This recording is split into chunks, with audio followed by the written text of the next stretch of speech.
guys, so we're going to do 20 questions about cremation that you have submitted to me. Are you ready, Steve? I'm ready. I feel like it's a game show, like I should have a prize or something. I should have bought mugs, my Coffee with Kari mugs or something. So the first question we're going to ask is, what is powering the retort? Is it gas? Like, what is the power to the retort? The retort is actually, it's electrically powered, of course, but we do use natural gas for this particular retort. That's basically in a nutshell of what powers how it works. Yeah. Okay. All right, second question. What happens to all the medical devices that are inside a person, whether they be staples, hips, all the things that are inside of us that have been put in over the years with surgeries? What happens to those? Basically, medical devices, or parts of the container that the casket is cremated. All the casket hardware, any kind of artificial shoulders or knees or hips do come out in the cremains. We actually we manually remove those and we recycle them. We also use a magnet for any magnetic kind of metals to pull those items out. Our basic focus is to return the most pure organic remains, cremated remains, to the family. So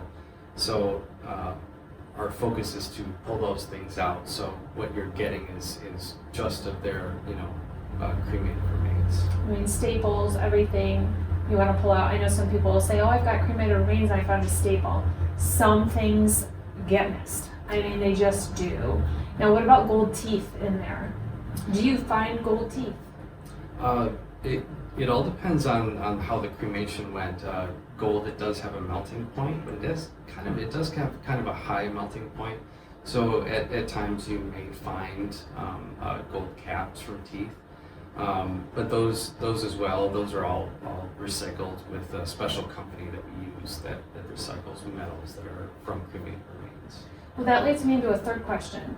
Could you, or why wouldn't you return those to the family? And can a family have back any of those implanted medical devices? Could they have a hip joint because they want to create an art piece, which, yes, somebody's asked me that. Yeah. So what can they have back legally, or as a company, do you just decide those things? We, if a family did ask to have those things back, we would, of course, we would have them all sign an authorization, which means all of the next of kin that would be, in charge of authorizing the cremation itself, we would have them sign a form that they, to authorize us to do that act. We're not authorized to do anything without the family's permission. Yeah. So anything that's not included in that initial cremation authorization, it would be another form that they would have to sign for us to do that. So then the next question is, can a family have back a chunk of bone in bone shape? Can they have back a skull? Someone has asked me, could they have that back in full form if it is in full form following the cremation? The cremation process is so that the remains that are not processed are some of them do come back as you can kind of tell that they are from human bone, but they are so brittle that something like a skull would be still so broken down that it would just kind of disintegrate, even with a touch of your hand. I mean, they're very flaky is the word, that almost like very thin paper stacked on each other to me, and it's very, like you said, brittle, sometimes super porous. It's not like you come out and there's full leg bones and all the metatarsals and the skull. It's not like all just the bone is laying there and then you pulverize it. You've got these fragments almost after cremation. So number 5 is, what is the lining of the retort actually made out of? Let's talk about the machine for a minute. What is the inside of the retort made out of? The lining of the insert of the retort is actually made out of a special heat-sensitive brick. It lines the walls, and as well as there's 2 different chambers in the retort where the brick lines the walls, and then the floor of the cremation chamber is just kind of poured concrete, and so as well as the roof, everything is surrounded by either brick or concrete. Just kind of like a just a hole. What it does is it holds the heat in for the cremation to be efficient. Okay. Now, how long does the cremation take? If you, for let's say an average like 150, 200 pound individual, how long does that process take, and does embalming affect the length of the process? On average, it's usually about 2 to 3 hours for an individual that size. Embalming does not affect the length of time that it takes.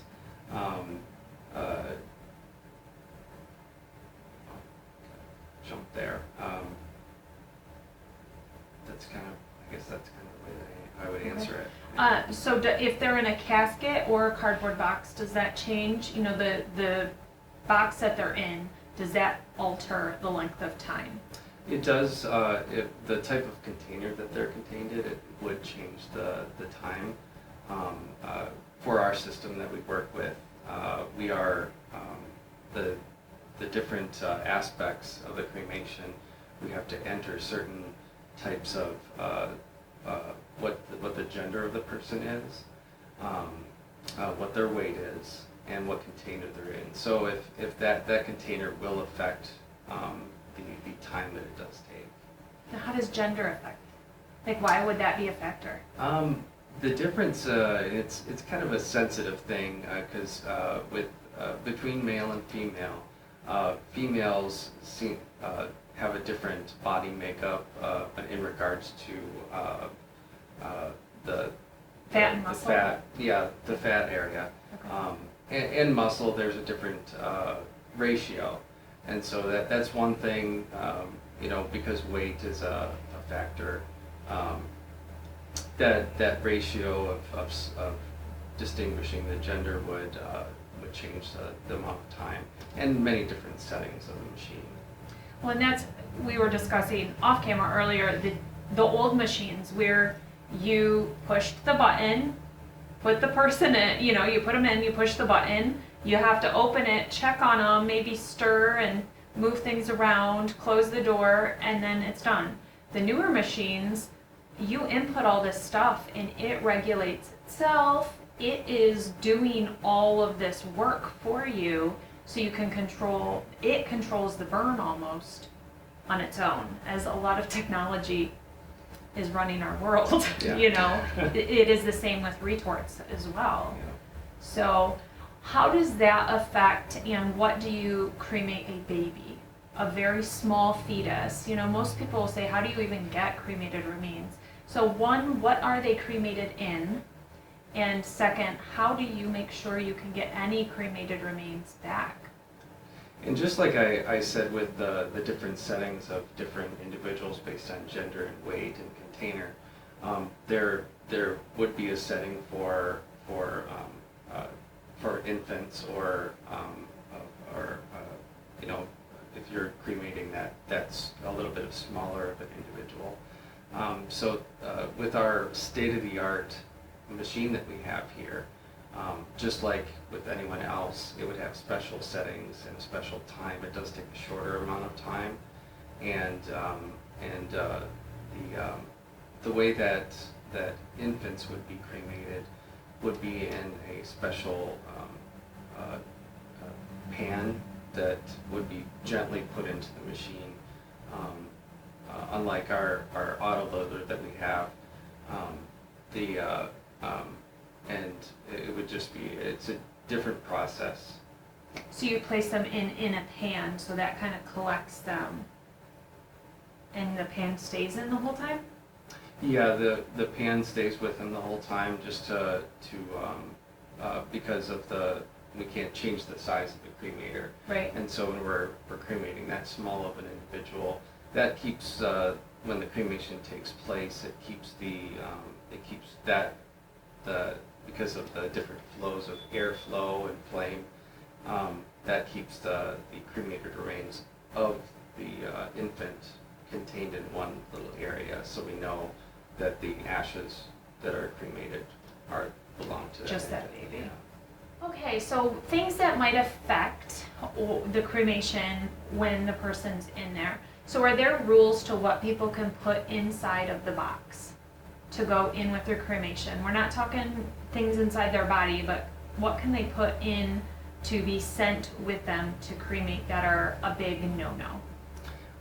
You can pretty much put anything that you want except battery operated devices, anything that would have any kind of powered device that would have a battery.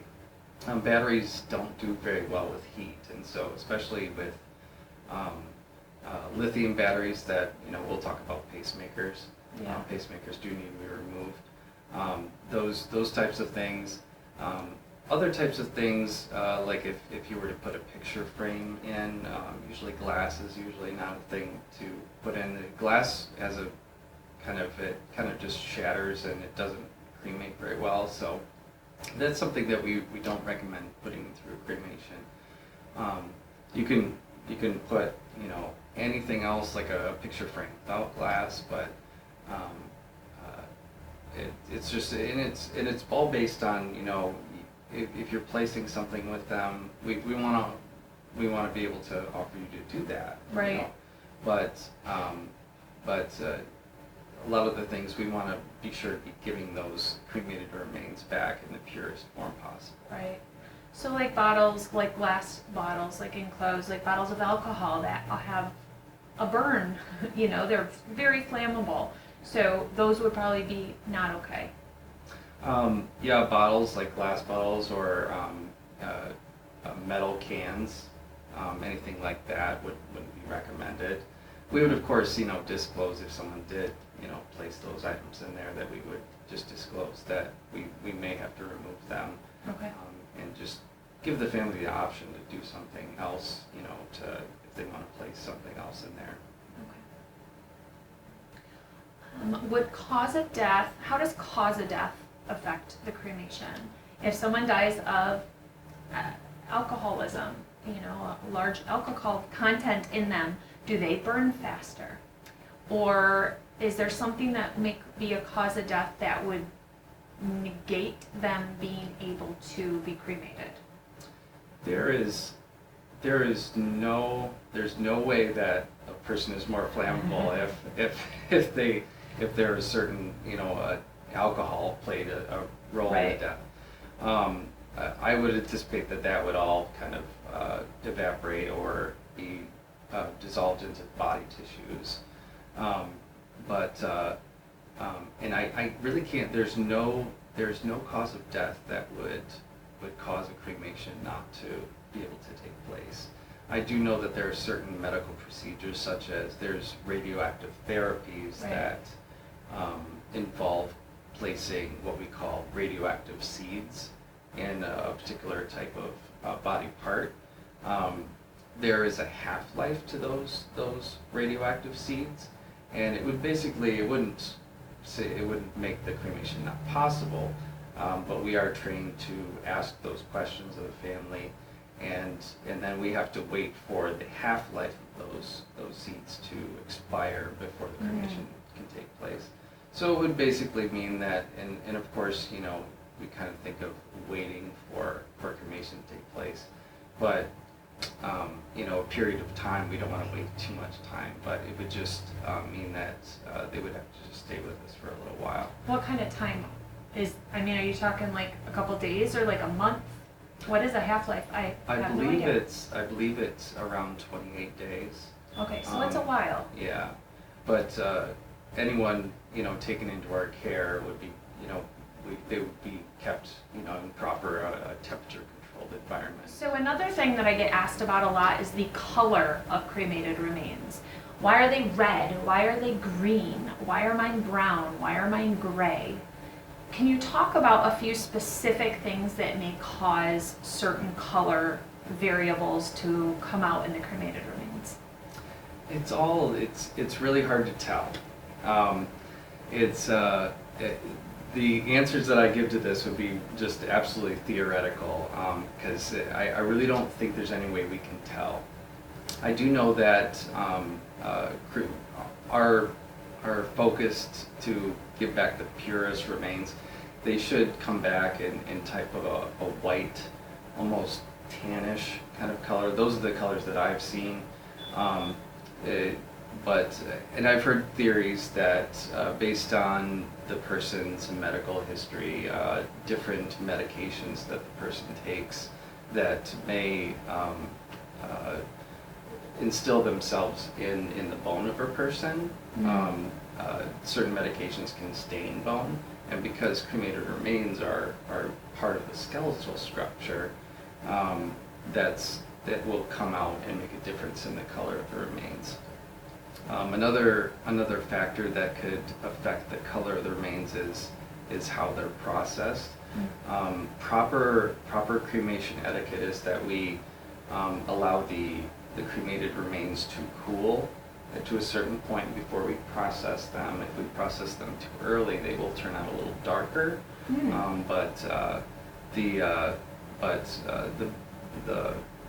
The properly cremated remains that are processed properly should come out to be like a whitish powder, gritty, almost like sand, when family receives them.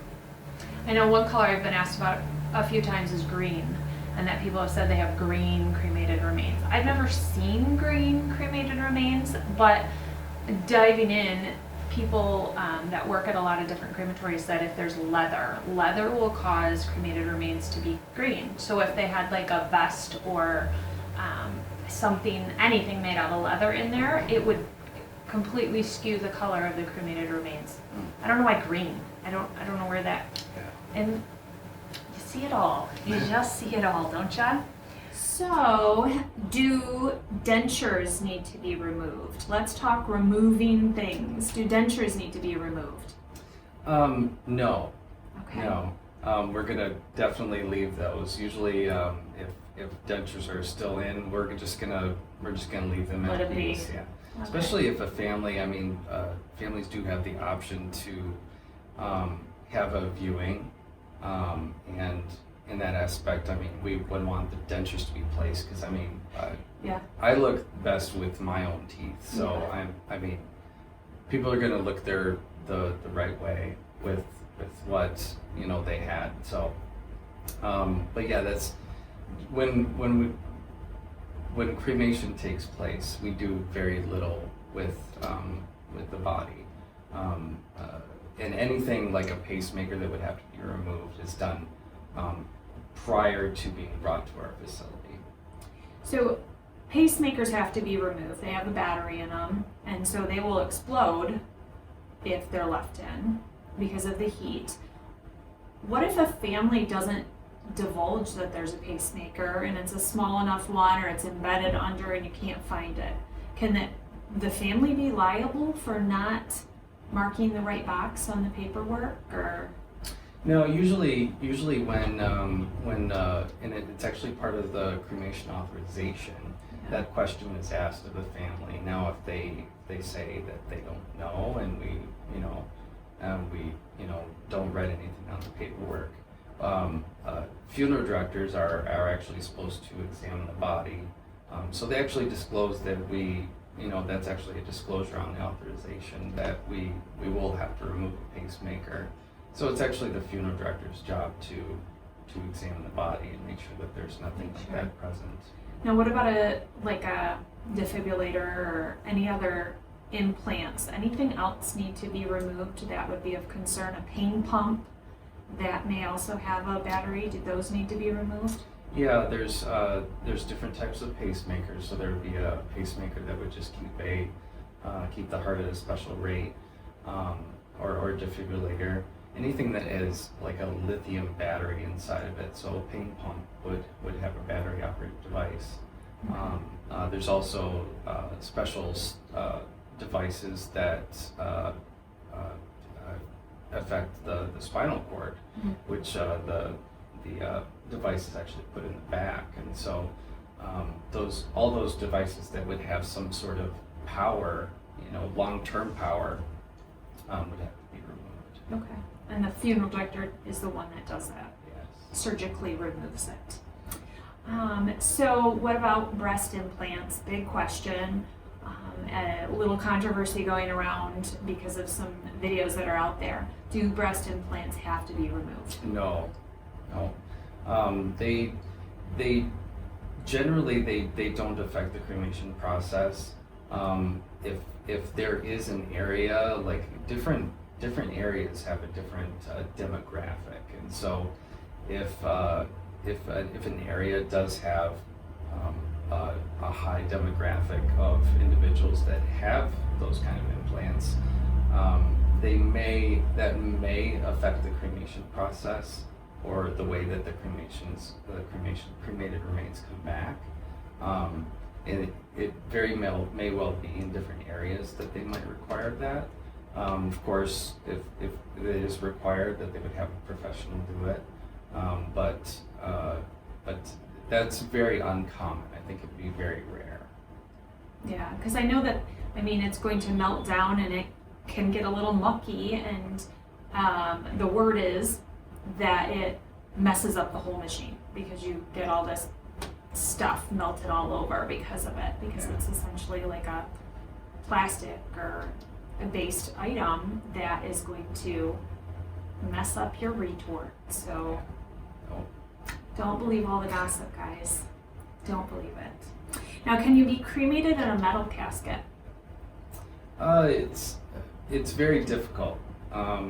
With the day and age, if someone does have a viewing where they are placed in a casket, there is such a thing called a rental casket, and they actually have come out with metal caskets that can be used as a rental casket. It would basically have a special tray that the individual is placed on in the rental casket, and then there's a false door at the foot end.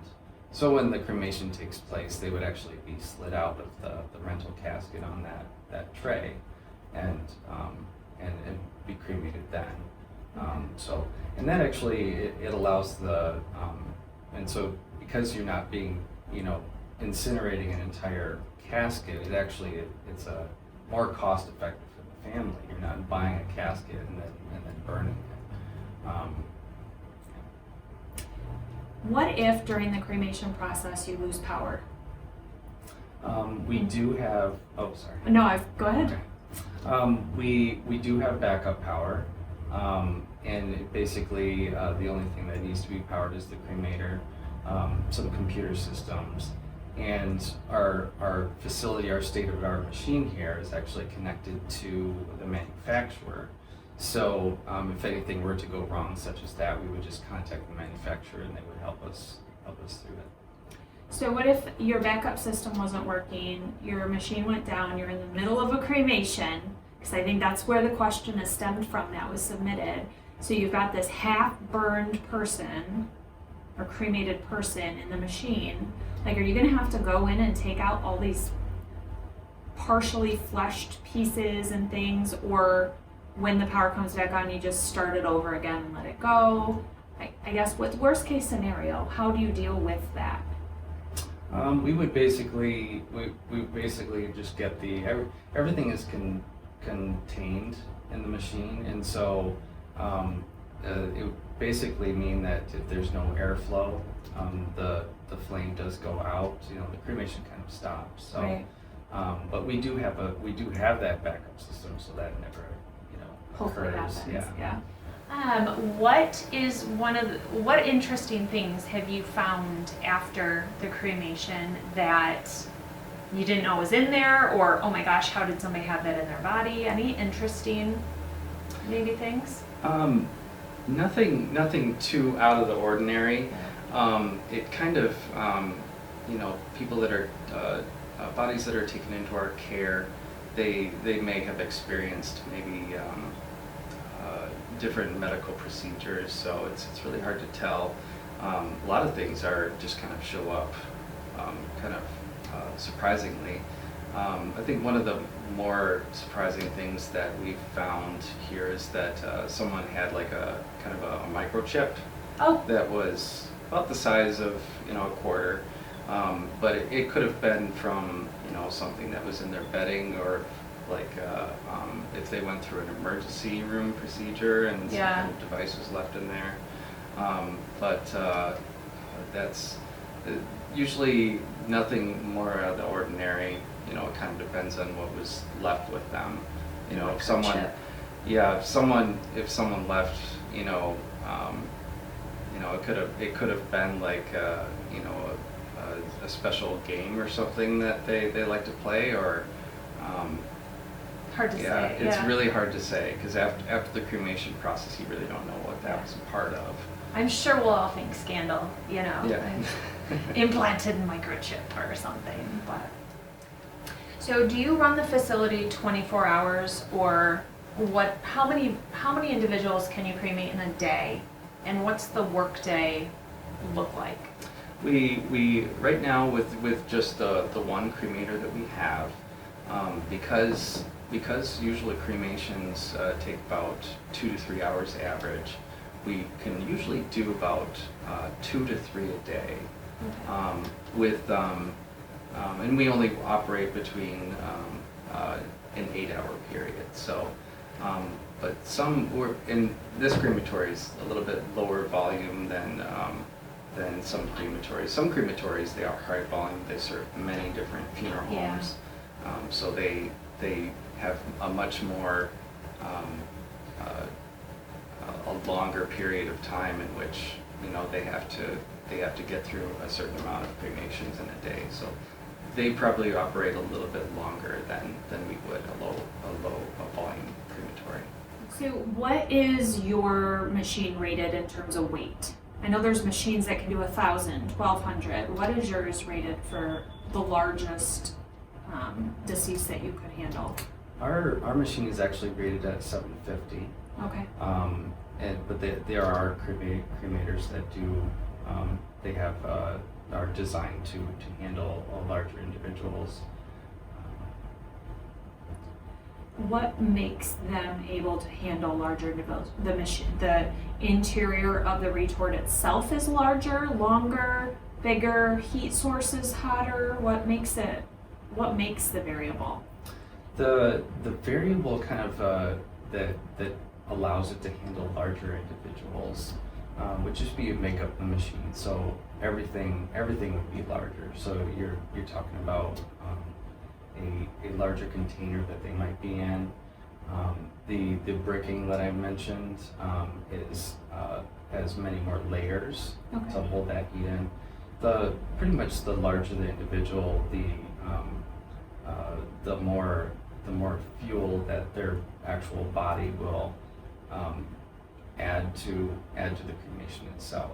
When you have a larger individual, their fat content actually will fuel the cremation, you know, partially, and that's why with our state-of-the-art machine, it does have some automatic adjustments that can accommodate for that. Okay.